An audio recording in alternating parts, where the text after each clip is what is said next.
This went live faster than I thought. Let me just check and see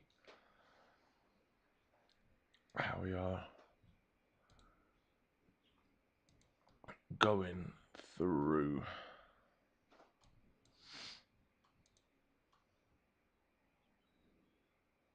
As always, I'll take a couple seconds just to make sure we're all good.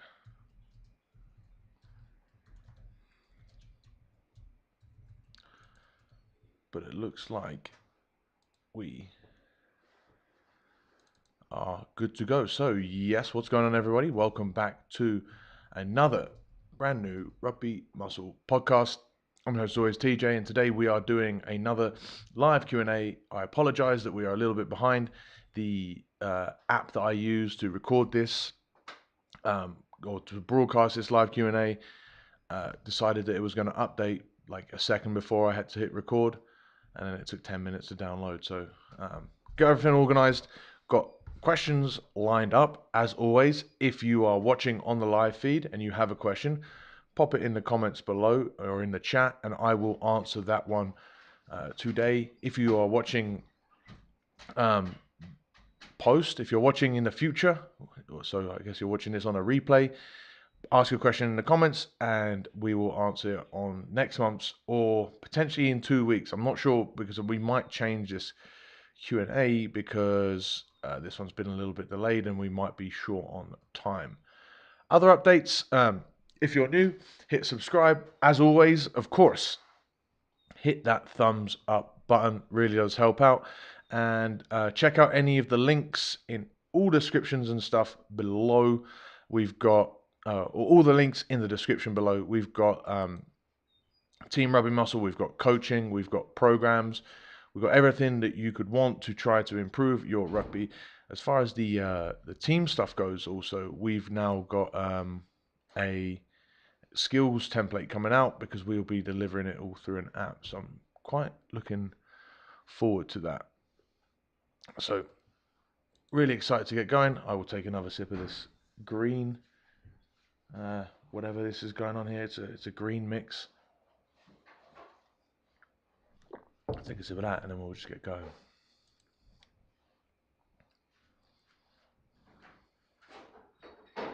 All right, so the first question we got today comes from AB Dunks, who says, how to manage load, conditioning, strength training, when coaches aren't well versed in the world of strength and conditioning, too high intensity too often. That's a bummer that your coaches aren't well versed in strength and conditioning, but that's also kind of normal. So it's a very, very, very good question, because this is what probably a lot of you watching this will be subject to. So I think there's a few different answers and there's a few different ways you can go about it. First and foremost, I would suggest suggesting a change to your coach. Like, people way too often are afraid to make suggestions to coaches. They're afraid to question their coaches. They're afraid to get any sort of dialogue going. But I think that's actually that should always be your first port of call. If the coach rejects it and is a bit of a dick, then we go to other options. But absolutely, first and foremost, if you communicate well and suggest what's going wrong, most coaches, if not all coaches, will be very receptive to that. So if you just say, I'm trying to improve outside of practice and we've just got too much going on, and I think we're pushing ourselves and we're running ourselves into the ground, maybe he justifies it and you probably won't agree. And you can gather as much data as you can. If you were to make an argument to any person, you would want to make the best argument you can so that they are on the same page as you. So therefore, that's exactly what you've got to do with your coach. You've got to make sure that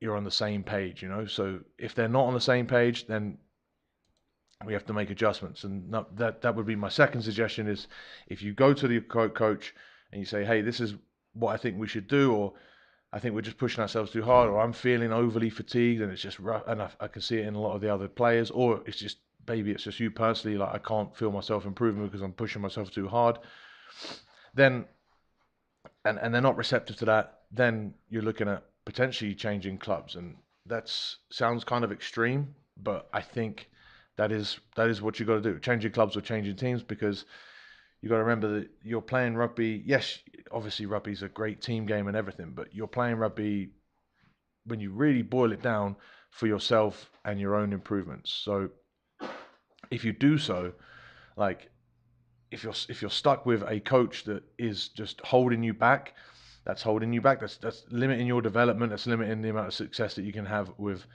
the game. So like and enjoyment, right? Which at the end of the day is why we all play rugby. So potentially looking at changing clubs, changing teams. Unfortunately, that is an option that is available to a lot of people, and it's an option that a lot of people are resistant to because they've got mates. But like rugby is an awesome sport, no matter where you play it. Like as long as you don't find a terrible club, you're going to be fine.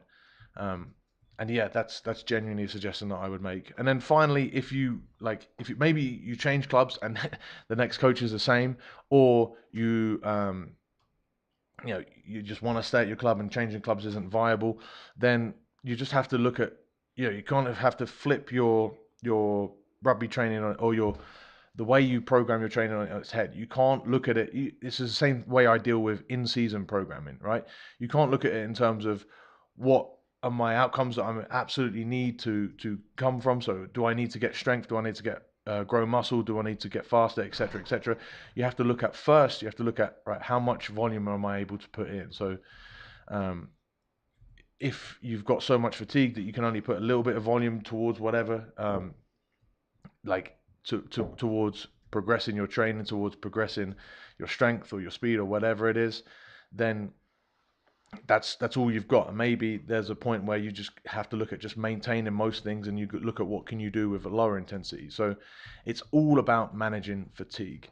So look at what things that you can do at lower intensity so that they don't fatigue you outside of your training, so that you can recover from your rugby training. Look at lower volume work. Again, so if you're doing things like sprints that you can't do at low intensities, high strength work, which you can't do at low intensities, power work, which you can't do at low intensities, then look at real low volume. As little as 1 to 2 sets on things that you want to really try to improve. That can work for strength work. For power work, you're looking at 3 to 4 sets for different movements, and you can keep that volume really low.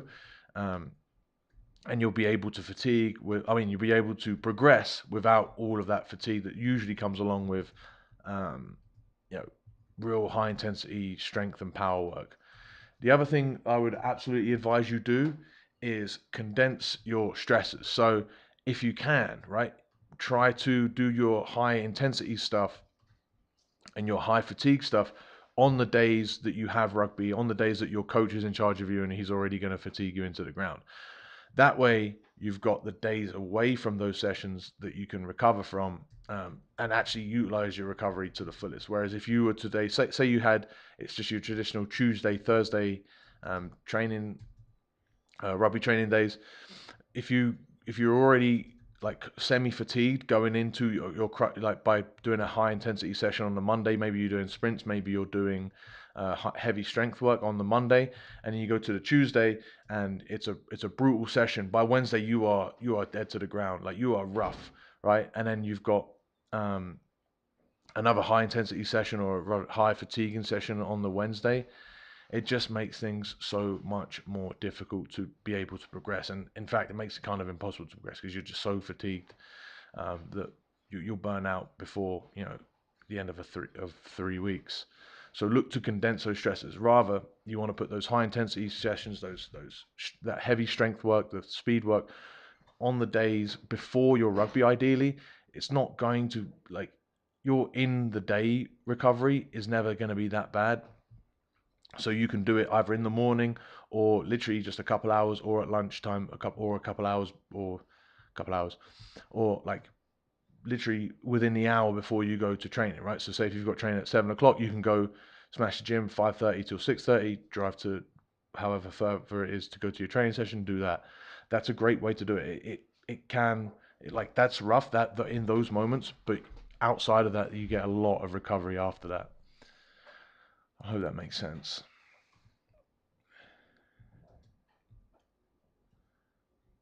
Toby says, why is that you're not popular in the Rugby S&C platform? Explain that question, mate, and I'll be able to answer it better. If you mean why we still, how many we're still under 5,000 subscribers, it's because this isn't, I don't put clickbaity stuff up there with a reason, because I don't want to work with people that are only after clickbaity stuff. I'm absolutely a fan of giving you the information that you need, and the information that you need is never really the sexy stuff. It's always like just basics, hammering home unglamorous work. There is lots of, like, there is fun to be had, but it's not the same stuff that you'll get scrolling through Instagram, seeing a guy doing muscle ups with a bench chained to him. If you've seen that viral post that's happened recently, or the guy that was he was doing a spin bike whilst also hanging. It was really weird, but that's the sort of stuff that gets popular. We are building a good following here at Rugby Muscle. We're building something special, and I want to keep that. And I want to keep it on the foundation that we've built, as far as like real practical, not necessarily glamorous information goes. So that's why, if that's the question that you're asking. Okay, pause for a second. That cup was empty. This one's not. Cool. How to develop lower body explosive power? Well, that's a good question. Let me see who asked that question, actually, because I wrote it down, but I didn't see. This comes from Connor Irvine. So this is how to develop explosive lower body power. So it depends what you want that power for, and I'll explain what I mean in a second. But first and foremost, as far as power goes, for a lot of athletes, you need to get stronger, because power is strength times speed. And a lot of the time, if you just up that strength, you'll up the overall power, right? You can keep the speed the same, and you'll up and you'll be able to be more powerful because you're stronger. A lot of the time, like if you're stronger, if you're able to apply more force, you're going to be more powerful, particularly in 90% of rugby contexts. Now, there are a few contexts where that doesn't quite occur, and we'll discuss those in a second. But like overall, your primary goal should be getting as strong as needed. Maybe I'll do a video later about what getting as strong as you need, like what those strength standards should be. In fact, I will do that. I'm going to note that down now. Strength standards video. So I'll upload a video. Comment down below if that's something you'll be interested in, about how strong is strong enough, particularly if we're looking at power. It's nothing amazing, but it is a decent level that you need to develop. So absolutely getting strong is number one for developing explosive lower body power. Then you've got to understand that what is it that you want this power for, right? So if you want to be powerful because you want to be faster as far as just sprinting, speed is a specific skill. So is acceleration, as is agility, as is, if you're looking to become a powerful tackler or a powerful in the rucks or in the scrums. Those are also all different skill sets that require different sort of abilities on the power spectrum. But before I talk about the power spectrum, you understand that they're all different skills. So the best way to then get faster is, yes, develop some strength, but practice the skill of sprinting. If you want to be more agile, practice agility. And agility isn't necessarily doing pre-patterned dances through cones. It would be reacting to what the opponent is giving you. So you could have the most agile man in the world, but if he's not played rugby too much, he might not be able to get through gaps because he's not really sure how to react to those gaps, how to fool the opponent into thinking that he's going one way and then go the other. Like, these are all real specific skills, and they need to be treated as such, and they need to be treated with the respect that they deserve and given the time to develop at those specific skills. Now, as far as like overall lower body power to improve your rugby, you want to range across the spectrum. So you want to be able to, we've spoken about getting stronger, so like that 1 rep max or the 3 rep max strength. That's important for your power, but you also want to go unweighted, or you could even go like less than unweighted, where you could do supported jumps, because that will help you develop your speed.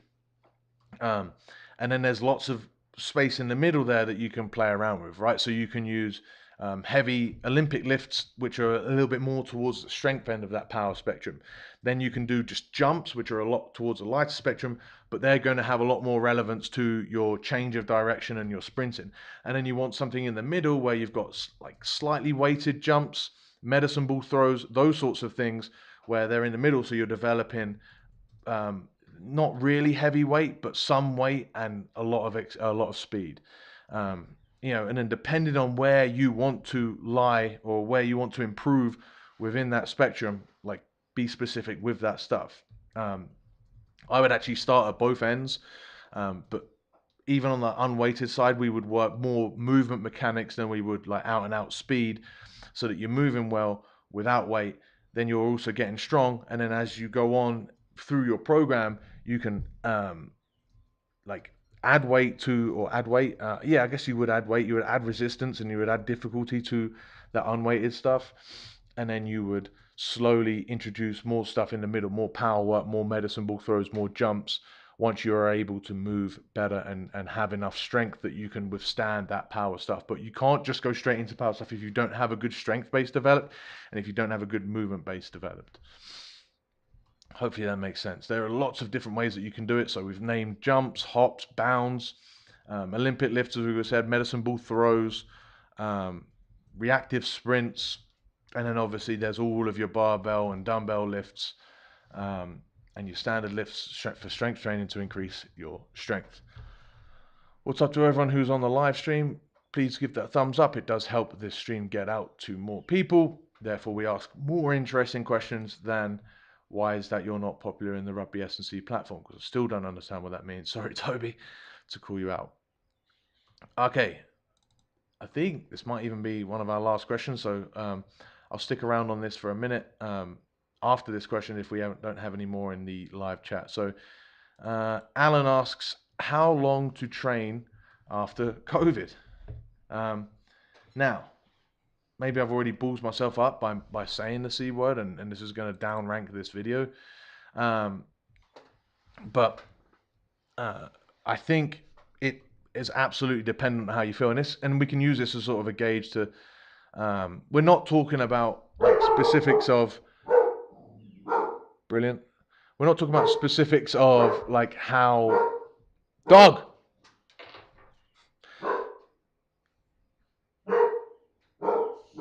We're going to wait 1 second here. So let's answer this as far as like if you're feeling sick and how you would train about, or how long would you wait to go about doing that? Ideally, get outside, dog. Ideally, you would wait until you're 100%, and you would be 100% in a couple days. Like when you're sick, your primary like bodily resources is going to be geared towards making you better, right? It's not about how well you can train when you're sick. It's about how quickly you can not be sick so that you can train and be better. If there's a potential where if you go back if you're already sick and you go and train, like you can make yourself worse, which then obviously makes you less able to train and therefore hold you back. So there's definitely a line there where you want to make sure that you are healthy way before you go back training. Now, that's as far as like properly training. Now, being active, not just being a slob, is a different thing. Go out and walk as much as you can. If you can do some sort of light aerobic exercise without feeling the effects, and obviously when we're talking about the big C, that might be impacting your lungs, so be careful with that. But you can absolutely like be in a position where you can do some stuff just to keep the body's processes ticking over.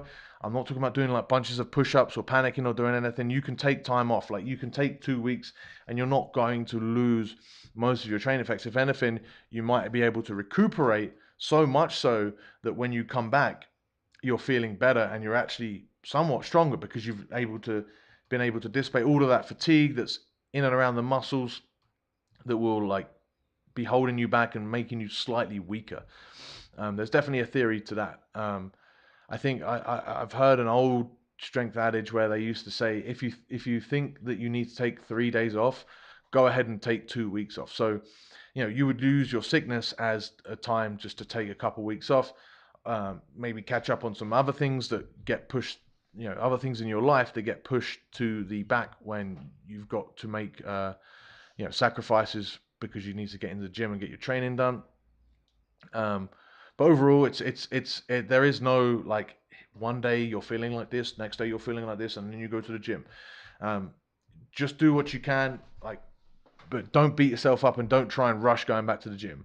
Usually after 2 weeks, you're going to be fine. If you're not, that's still going to be fine. Just gauge it as you can. And a lot of times I've found that when you're feeling like you might be getting sick or when you're just recovering, a good idea is to go back with a light session and just start by having a real good comprehensive warm-up. If you feel better after that comprehensive warm-up and you feel like you can do the session, go ahead and do that session.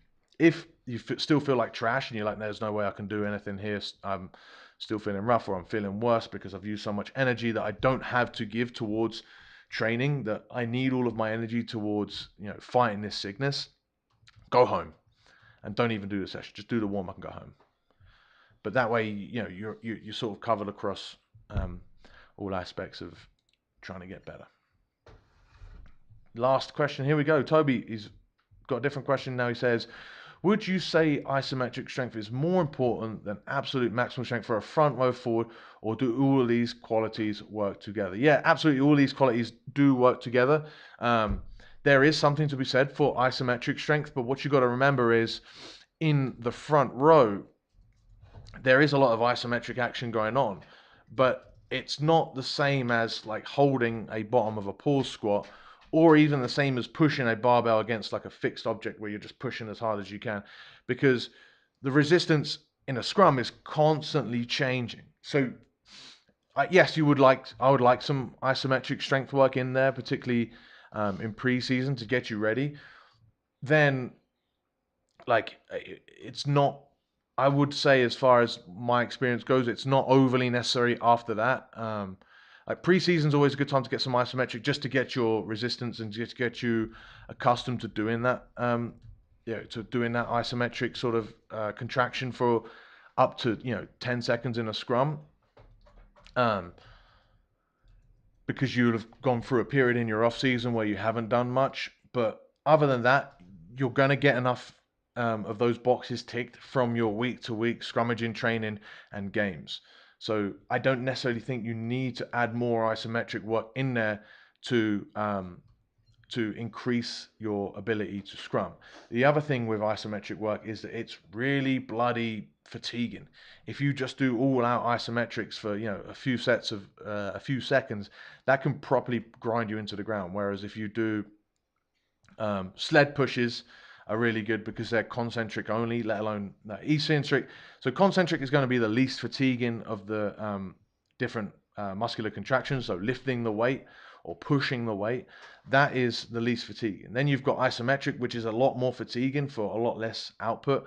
And then you've got eccentric, so the lowering of a weight or the controlling under tension. That can be absolutely fatiguing. So if you can eliminate that in season, just do pushing, that would absolutely work really well. There are times for isometric stuff, but if you improve your absolute maximal strength, as far as you improve your squat from 140 kilos to 160 or 70 kilos, your isometric strength is absolutely going to improve. Your isometric potential is going to absolutely improve, and it's also just about then adapting it to how you would be able to perform in a scrum. Cool. Oh, I almost banned you there instead of saying thank you for that question. Cool. That will wrap us up within 25 minutes for today's live Q&A. If you want to do another, if you request another Q&A, we might do one in 2 weeks where I have a little bit more time. More questions, the better. I enjoyed these ones today. Thank you so much for watching. If you've made it all the way to the end and you haven't given this video a thumbs up, please do so. If you have any questions about your own training, your own nutrition, your own rugby ability, your skills, whatever it is, throw them in the comments below and I will answer them in a future Q&A. If they're really interesting, I will add them to I'll answer the question in its own video. Again, check out the links in the description for all of the things that you can access through Rugby Muscle, whether that's Team Rugby Muscle, whether it's one-on-one coaching, whether it's programs. Big things are coming. I've said that before, but I'm really excited about the direction that we're going in here with Rugby Muscle, because we're looking not just at, we're looking at a strength and conditioning from a bigger scope, and rugby performance overall from a bigger scope. So we're going to look at skill work, we're going to look at tactical work, and it's all going to be housed in this cool place. I'm really looking forward to seeing how that all comes. So if you want to follow us on the journey, hit subscribe. Get me some lip balm, because my lips are really dry. It's making it more difficult for me to talk. So without further ado, we'll call that there. Thank you guys so much for watching. I'll see you in the next one.